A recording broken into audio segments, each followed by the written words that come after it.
शराब घोटाले में बरी हुए केजरीवाल तो फूट फूट कर रोए। हमारे ऊपर कीचड़ फेंका गया। 24 घंटे टीवी चैनलों के ऊपर डिबेट चलते थे, खबरें दिखाई जाती थी, केजरीवाल भ्रष्ट है, केजरीवाल भ्रष्ट है।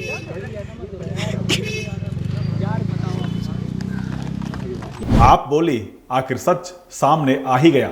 हमें भारतीय न्याय प्रणाली पे भरोसा है।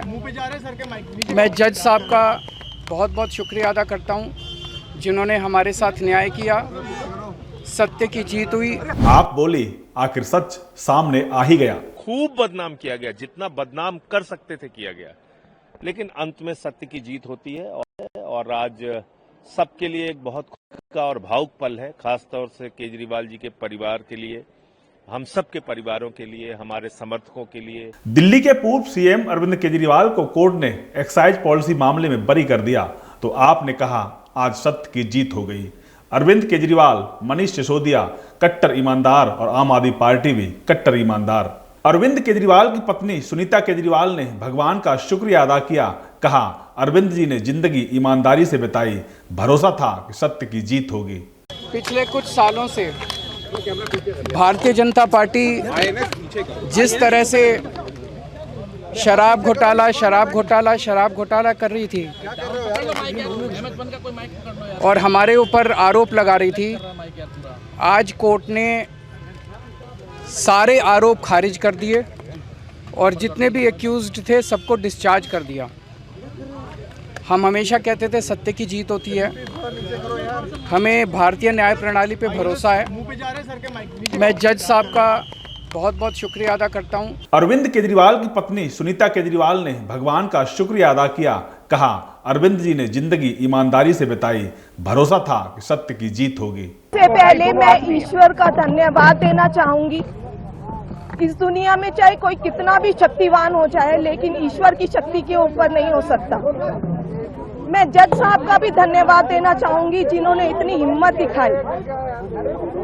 अरविंद जी ने पूरा जीवन ईमानदारी से जिया है और उनका एक ही ध्येय है कि ये देश खूब तरक्की करे, लेकिन इन लोगों ने अपने सत्ता के लालच में पिछले इतने सालों से हमारे ऊपर झूठी एलिगेशंस लगाई, हमारे को तड़पाया, हमारे को, अरविंद जी को, उनके साथियों को जेल में भेजा, बहुत कष्ट दिया, लेकिन मुझे विश्वास था कि ईश्वर हमारा साथ देंगे, सच की जीत होगी। राउज एवेन्यू कोर्ट ने कहा दोनों के खिलाफ बिना सबूत के आरोप साबित नहीं होता है।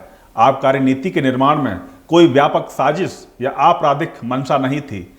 अभियोजन पक्ष यानी सीबीआई का मामला न्यायिक जांच पर खरा नहीं उतरता। सीबीआई ने साजिश की एक कहानी गढ़ने की कोशिश की, लेकिन उसका सिद्धांत ठोस साक्ष्यों के बजाय मात्र अनुमान पर आधारित था। हजारों पन्नों की चार्जशीट में कई खामियां हैं और उसमें लगाए गए आरोप किसी गवाह या बयान में साबित नहीं होते।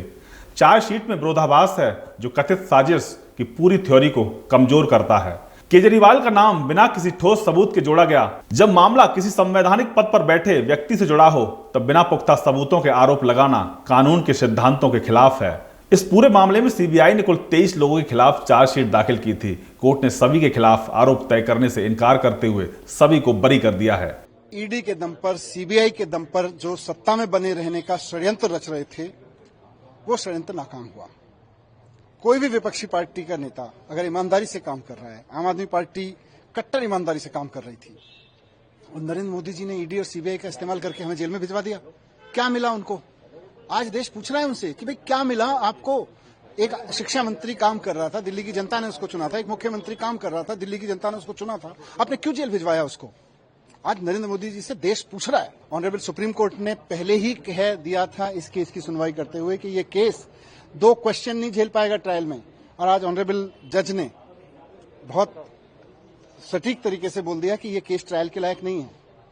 ये केस ट्रायल के लायक ही नहीं है। मोदी जी ने ऐसा केस बनवाया झूठ के आधार पर कि सीबीआई ऑफिसर जिसने बनाया था उसके ऊपर इंक्वायरी सेटअप हो गई है। आम आदमी पार्टी और केजरीवाल के लिए बड़ी राहत है, क्योंकि वो हमेशा ही कहते रहे कि उनके ऊपर लगे आरोप फर्जी हैं। उन्हें फंसाने की कोशिश हुई और बीजेपी की मंशा पर सवाल भी खड़े करते रहे। फैसला एक तरफ जहां इस बात को साबित करता है कि अरविंद केजरीवाल एक कट्टर ईमानदार नेता हैं, एक ऐसे मुख्यमंत्री जिन्होंने ईमानदारी से दिल्ली के लोगों की, देश के लोगों की सेवा की। अरविंद केजरीवाल और मनीष सिसोदिया ने शिक्षा स्वास्थ्य में अनुकरणीय काम किया। आपने उस सरकार को बदनाम किया, साजिश करके बदनाम किया। प्रधानमंत्री जी ने एक षड्यंत्र रचा आम आदमी पार्टी के खिलाफ, केजरीवाल जी के खिलाफ, मनीष सिसोदिया के खिलाफ, हमारे तमाम नेताओं के खिलाफ, हम लोगों को जेल में डाला। लेकिन आज इस फैसले ने ये साबित किया है कि प्रधानमंत्री दरअसल देश का विनाश चाहते हैं, विकास नहीं चाहते। उन्होंने जानबूझकर एक अच्छी सरकार को अस्थिर किया और बदनाम किया। सत्य परेशान जरूर हो सकता है, पराजित नहीं हो सकता। और आज जो फैसला राउज एवेन्यू कोर्ट से आया है वो तो ये बताता है कि सीबीआई के पास कुछ था ही नहीं। अगस्त 2022 में सीबीआई की चार्जशीट के आधार पर ईडी ने भी इस मामले में केस दर्ज किया था। ईडी के मामले भी अब सुनवाई जारी है।